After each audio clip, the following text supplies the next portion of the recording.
Varignon's theorem states that the moment of a force about any point or any axis is equal to the sum of the moment of its components about that axis. So if this force, let this be a force, capital F, that is shown by the red color, is F, and its components, let F1 and F2 be the components of these forces, F1 and F2, given by this green color. Then and suppose if this is the point, moment center, let it be O, then the moment created by the force capital F at the point O, let it be F into D. That means the perpendicular distance is D. That is the moment created by the force F about the point O, which will be equal to the algebraic sum of the moment of the components. Okay, its components are F1 and F2. So moment of F1 will be F1 into perpendicular distance. That means let if D1 is the perpendicular distance to F1, that is D1, then we can write F1 into D1, then the moment or the perpendicular distance to the F2, let it be D2, then it can be written as F2 into D2. So this is the Varignon's theorem. This is to be found out.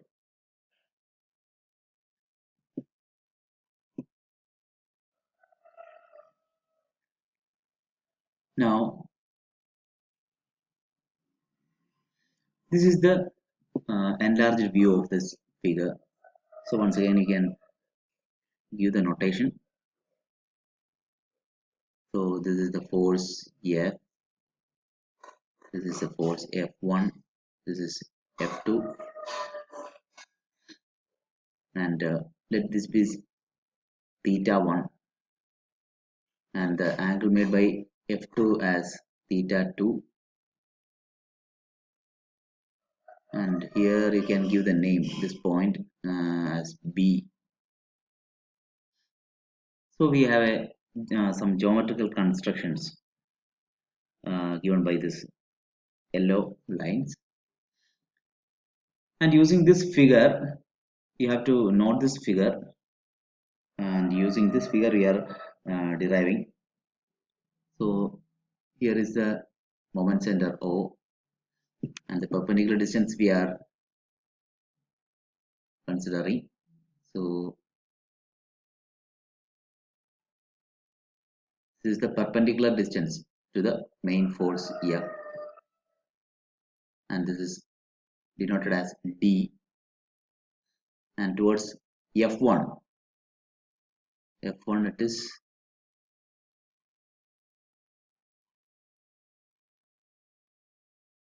it is D1,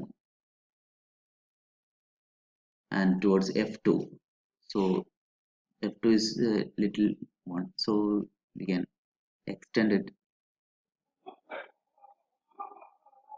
like this. This is the line of action, and this is the perpendicular distance, and we can notate it as D2. Okay, so you have to consider this figure, so you have to draw this figure. Now you can see this is theta 1, that is the angle between the force F1 and x-axis is theta 1. So the angle between their perpendiculars will also be theta 1, that is this particular angle is also theta 1, and in the similar manner the main force and the x-axis makes an angle theta. So let this be theta. Then this particular angle is also theta. Okay. And similarly with the D2, that is this particular angle is theta 2. Okay. Now we'll come to the derivation. First of all, you can see this line AE, capital AE, that is AE, we can write it as AG plus GE, right? Okay, we can write here, start from here, that is AE equal to AG plus GE. Now this can be written as AG plus GE is same as BH, so we can write BH. Now AG plus, instead of BH we can write, that is this is theta 2, and we can see BF parallel to this particular F2 force, right? F2 force. So let this point be C, that is AC parallel to BF, right? So this particular angle is also theta 2, the same manner.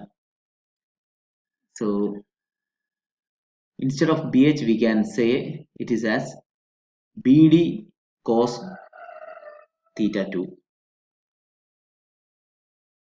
BD cos theta 2, and AG AG plus, instead of BD is same as that of AC, because it is a parallelogram, we are applying the parallelogram law. So BD is equal to AC, so instead of BD we can write as AC, so AC cos theta 2. Now we can see instead of AE we can see the triangle, the whole triangle AED, from AED triangle AED, the angle is theta. So instead of AE we can write AD cos theta. So instead of AE we can say it as AD cos theta, which is equal to AG. AG is, so by considering the triangle ABG, the angle is theta 1. So instead of AG we can write AB cos theta 1, AB cos theta 1 plus AC cos theta 2. Okay. Now what is AD, AB and AC? AD is the force F, AB is the force F1, and AC is force F2. So we can modify the relation as F cos theta equal to F1 cos theta 1 plus F2 cos theta 2. Okay. Now we can multiply throughout by OA, that is multiplying by OA. Then we get both sides, we are multiplying by OA, so F into OA cos theta equal to F1 into OA cos theta 1 plus f2 into OA cos theta 2, which implies f into OA cos theta, OA, that is here, OA into cos theta. OA cos theta is OA cos theta is nothing but this d itself. We can consider the triangle that is here, this particular triangle, that is triangle will be like this, right? And this is theta, this is d, and this is O A, and so here from this is 90 degree, so we can say this particular value, that is OA cos theta, OA cos theta will be equal to d, or from this triangle we can say cos theta equal to adjacent side by hypotenuse, right? That is d by OA. So from here we can use this relation. Okay, so OA cos theta equal to d. Similarly, we can say OA cos theta 1 as d1 and OA cos theta 2 as d2.